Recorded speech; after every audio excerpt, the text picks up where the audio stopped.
Кампания по имущественным налогам идет полным ходом. Большинство граждан уже получили и исполнили свои налоговые обязательства за 2018 год, уплатили налоги. Однако вопросы по данной тематике поступают, поэтому мы собрали, обобщили наиболее часто встречающиеся и адресовали их заместителю начальника межрайонной инспекции Федеральной налоговой службы России номер 1 по Республике Башкортостан Святославу Челикину. Скажите, пожалуйста, где и как получить налоговое уведомление на уплату имущественных налогов за 2018 год? Кампания идет у нас полным ходом. Вот сейчас получить налоговое уведомление можно в любой налоговой инспекции, независимо от места жительства налогоплательщика. Также у нас сейчас реализована новая услуга – это получение налогового уведомления в офисах МФЦ. И в крупных торговых центрах республики налоговые органы сейчас проводят акции выездные приемы граждан, где также можно получить налоговое уведомление. Если, получив уведомление, налогоплательщик не согласен с суммой налога, как ему правильно поступить?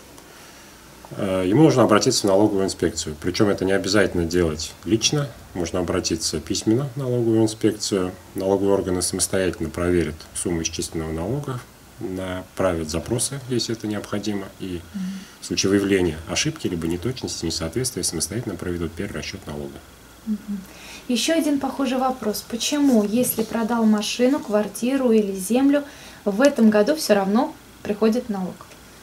Дело в том, что в текущем 2019 году мы исчисляем имущественные налоги за прошедший 2018 год. И если собственник налогоплательщик являлся владельцем объекта налогообложения в 2018 году, поэтому он должен за него заплатить налог. Вопрос по льготам. Выяснилось, что у гражданина имеется льгота. Как быть, ведь налоги уже рассчитаны?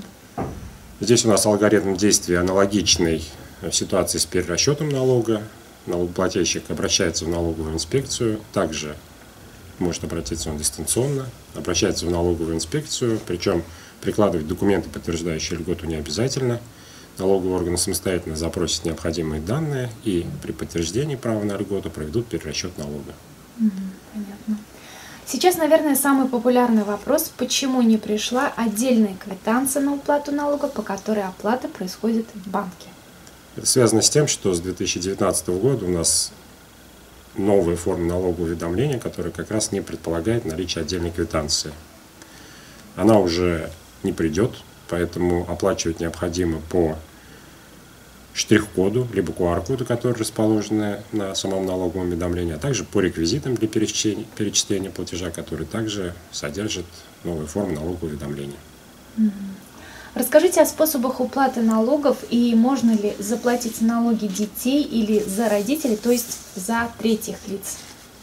Что касается способов уплаты налога, то их на сегодняшний день достаточное количество. То есть это традиционно можно заплатить через банк, почтовое отделение, через банкоматы либо терминалы. Дистанционно можно оплатить через онлайн-сервисы, через личный кабинет налогоплательщика физического лица. В этом случае вообще выходить никуда не нужно. Можно оплатить через госуслуги, либо через даже карту иностранного банка. Что касается вопроса уплаты за третьих лиц, да, такая ситуация возможна, она предусмотрена у нас действующим законодательством. Для корректной оплаты рекомендую пользоваться налоговым сервисом, электронным сервисом налоговой службы, уплата налогов и пошлин. Есть такое новое понятие «единый налоговый платеж» или «налоговый кошелек». Расскажите об этом поподробнее. Это у нас новое понятие, действительно, еще его называют налоговый депозит. Заключается в том, что налогоплательщик перечисляет денежные средства на отдельный код бюджетной классификации, и они там хранятся до наступления срока уплаты того либо иного платежа, того либо иного налога. И в день наступления срока уплаты налога налоговый автомат автоматически списывает вот эти средства в счет оплаты своих налоговых обязательств. Достаточно удобно, потому что с одной стороны, не нужно приходить в налоговую инспекцию за отдельными документами, с другой стороны, эта ситуация налогоплательщик не забудет про срок уплаты налога.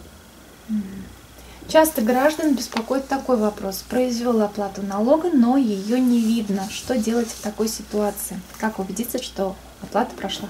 Здесь хотел бы успокоить налогоплательщиков. Все платежи, которые осуществляются гражданами, они зачисляются на лицевые счета налогоплательщиков, и автоматическое зачисление оплаты происходит по сроку, по дате наступления срока оплаты. То есть в текущем году это 2 декабря.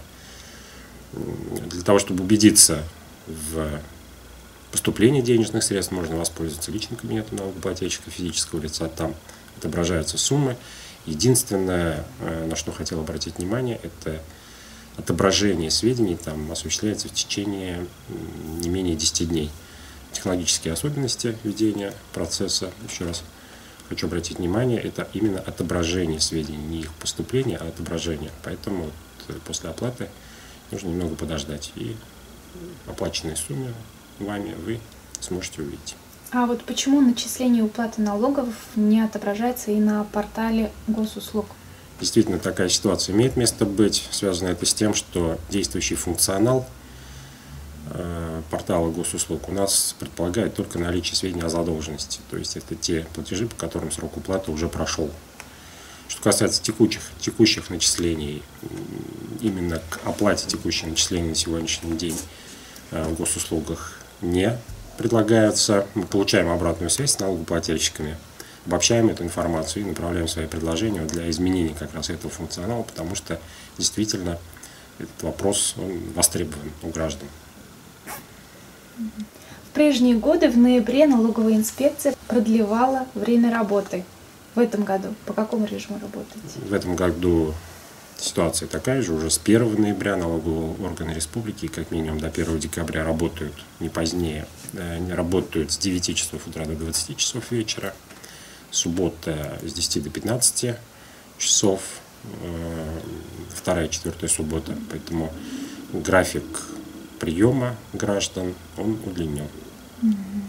Ну и в завершение давайте напомним о сроках уплаты налогов и о последствиях в случае неуплаты. В этом году, в текущем 2019 году, с учетом выходных, срок уплаты имущественных налогов приходится на 2 декабря. Уже с 3 декабря начнут начисляться пени, а также налоговые органы, налоговая инспекция начнут процедуру принудительного взыскания этих неуплаченных сумм налогов, в том числе в судебном порядке. Поэтому рекомендую налогоплательщикам оплатить налоги своевременно. Еще раз, не позднее 2 декабря.